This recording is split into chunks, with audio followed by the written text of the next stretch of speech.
Good afternoon students. Last class में हमने ये पढ़ रखा है आवेश और आवेश के प्रकार के बारे में। आज हम पढ़ेंगे आवेश के गुण यानी प्रॉपर्टी ऑफ चार्ज। इस मेनली चार्ज जो है वो चार प्रकार की प्रॉपर्टी को शो करते हैं। नंबर 1 है आकर्षण तथा प्रतिकर्षण। आकर्षण तथा प्रतिकर्षण में क्या होता है, जो सेम प्रकार के आवेश होते हैं, सेम प्रकार के आवेश को हम इंग्लिश में कहते हैं लाइक चार्ज। सेम प्रकार के आवेश एक दूसरे को क्या करते हैं, प्रतिकर्षित करते हैं। जैसे कि प्लस प्लस चार्ज एक दूसरे को प्रतिकर्षित करेंगे और माइनस माइनस चार्ज एक दूसरे को क्या करेंगे, प्रतिकर्षित करेंगे।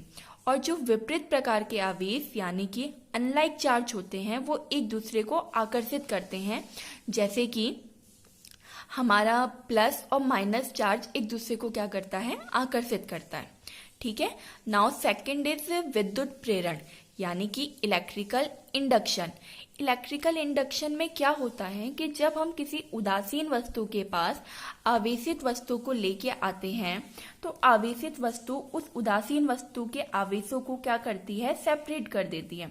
जैसे कि मैंने यहाँ पर बना रखा है उदासीन वस्तु। उदासीन वस्तु में जो माइनस और प्लस चार्ज होते हैं वो क्या होते हैं, एक दूसरे के साथ साथ होते हैं।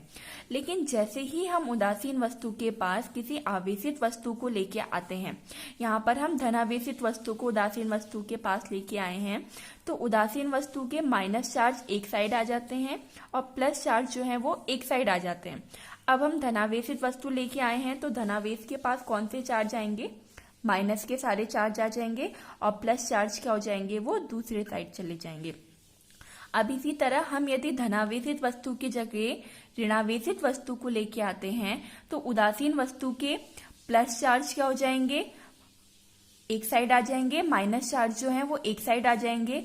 अब वस्तु ऋणावेशित है तो उदासीन वस्तु के जो प्लस चार्ज हैं वो ऋणावेशित वस्तु के साइड आते हैं। यानी कि किसी चालक वस्तु पर किसी अन्य आवेशित वस्तु की केवल उपस्थिति के कारण ही आवेश के प्रेरित मतलब अलग अलग होने की घटना को ही विद्युत प्रेरण कहते हैं। कि उदासीन वस्तु के पास केवल यदि हम आवेशित वस्तु को लेके आते हैं तो उसके दोनों चार्ज क्या हो जाते हैं, अलग अलग बढ़ जाते हैं। प्रत्येक आवेशित वस्तु हल्की वस्तुओं को अपनी ओर आकर्षित या प्रतिकर्षित करती है। ये घटना किसके कारण होती है, विद्युत प्रेरण के कारण ही होती है। अब नंबर थर्ड है हमारा आवेश संरक्षण यानी कि conservation of charge. 9th class में आप लोग पढ़ चुके हैं द्रव्यमान संरक्षण यानी कि द्रव्यमान को ना तो हम उत्पन्न कर सकते हैं और ना ही नष्ट कर सकते हैं, केवल एक रूप से दूसरे रूप में हम क्या करते हैं, द्रव्यमान को बदल सकते हैं। ठीक उसी प्रकार आवेश को ना तो उत्पन्न किया जाता है और ना ही नष्ट किया जा सकता है। आवेश क्या होता है, हमेशा ही रफ करने से एक वस्तु से दूसरे वस्तु में स्थानांतरित हो जाता है। Charge can neither be create nor destroyed, it may simply be transferred from one body to another. ठीक है। आवेश को ना हम उत्पन्न कर सकते हैं ना ही नष्ट कर सकते हैं। आवेश हमेशा एक वस्तु से दूसरी वस्तु में स्थानांतरित यानी कि चला जाता है। अब इसकी फोर्थ प्रॉपर्टी है आवेश की क्वांटम प्रकृति मूल आवेश। ये प्रॉपर्टी जो है हमारी वो बहुत बहुत ज्यादा इंपॉर्टेंट है, एग्जाम में बहुत बार पूछी गई है और पूछी जाती है। यानी क्वांटम नेचर ऑफ चार्ज यानी फंडामेंटल चार्ज। अब क्वांटम नेचर पढ़ने से पहले हमें यहाँ पे ये देखना पड़ेगा कि फंडामेंटल चार्ज यानी कि मूल आवेश क्या होता है। इलेक्ट्रॉन पर आवेश के परिमाण को ही मूल आवेश कहते हैं और हमें पता है कि इलेक्ट्रॉन पर आवेश का मान कितना होता है, 1.6 इंटू 10⁻⁻19 कूलाम होता है और इसको हम किससे रिप्रेजेंट करते हैं, ई से। तो सिंपली इलेक्ट्रॉन पर आवेश का जो मान होता है उसे ही हम मूल आवेश कहते हैं। और लास्ट क्लास में हमने पढ़ा था इलेक्ट्रॉन पर 1.6 इंटू 10⁻⁻19 कूलाम का आवेश होता है। किसी वस्तु पर आवेश इलेक्ट्रॉन पर आवेश के परिमाण के पूर्णांक गुणज के बराबर होता है। ये क्या है, आवेश की क्वांटम प्रकृति। कि किसी वस्तु पर आवेश यानी कि कोई भी वस्तु है उस पर जो आवेश होगा वो हमेशा मूल आवेश के पूर्णांक गुणज के बराबर होता है। इसको देखिए हम ऐसे समझ सकते हैं कि यदि हम दो वस्तु को आपस में रगड़ रहे हैं तो उसमें क्या होता है, इलेक्ट्रॉन का आदान प्रदान होता है। तो इलेक्ट्रॉन का आदान प्रदान कैसे होगा, या तो एक वस्तु दूसरी वस्तु को 1 इलेक्ट्रॉन दान कर सकती है, या 2 इलेक्ट्रॉन दान कर सकती है, 3 इलेक्ट्रॉन दान कर सकती है, 4 इलेक्ट्रॉन दान कर सकती है, यानी कि पूर्णांक संख्या में ही इलेक्ट्रॉन को दान कर सकती है।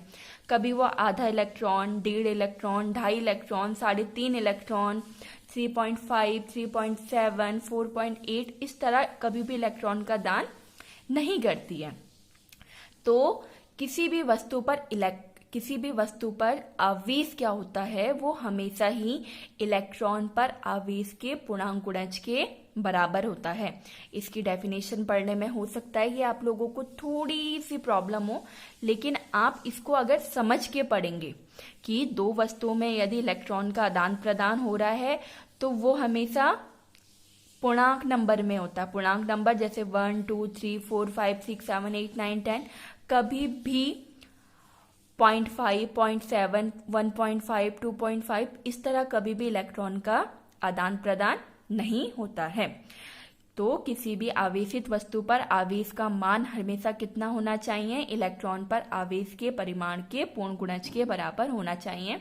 उदाहरण के लिए किसी वस्तु पर आवेश की मात्रा 1 इलेक्ट्रॉन, 2 इलेक्ट्रॉन, 3 इलेक्ट्रॉन संभव है, लेकिन कभी भी 0.5 इलेक्ट्रॉन, 0.7 इलेक्ट्रॉन, 1.5 इलेक्ट्रॉन कभी भी संभव नहीं होती है।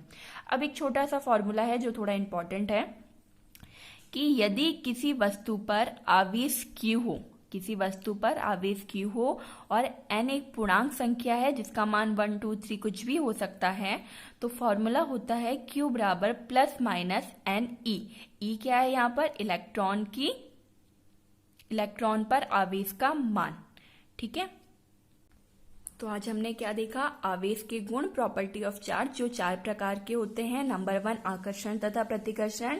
सेम प्रकार के आवेश एक दूसरे को प्रतिकर्षित करते हैं तथा विपरीत प्रकार के आवेश एक दूसरे को प्रतिकर्षित करते हैं। लाइक चार्ज एक दूसरे को प्रतिकर्षित करते हैं और अनलाइक चार्ज एक दूसरे को आकर्षित करते हैं। सेकंड है विद्युत प्रेरण, कि किसी उदासीन वस्तु के पास यदि हम आवेशित वस्तु को लाते हैं तो उदासीन वस्तु के आवेश क्या हो जाते हैं, सेपरेट हो जाते हैं, यानी कि अलग अलग हो जाते हैं। थर्ड है आवेश का संरक्षण, यानी आवेश को ना तो हम उत्पन्न कर सकते हैं ना नष्ट कर सकते हैं, केवल एक वस्तु से दूसरी वस्तु में इसका हम ट्रांसफर कर सकते हैं। थर्ड आवेश की क्वांटम प्रकृति, कि भौतिक रूप से अस्तित्व रखने वाला कोई भी आवेश इलेक्ट्रॉन पर आवेश के पूर्णांक के बराबर होता है और फॉर्मूला है Q बराबर NE। और नेक्स्ट वीडियो में हम इसके कुछ न्यूमेरिकल्स देखेंगे। ओके।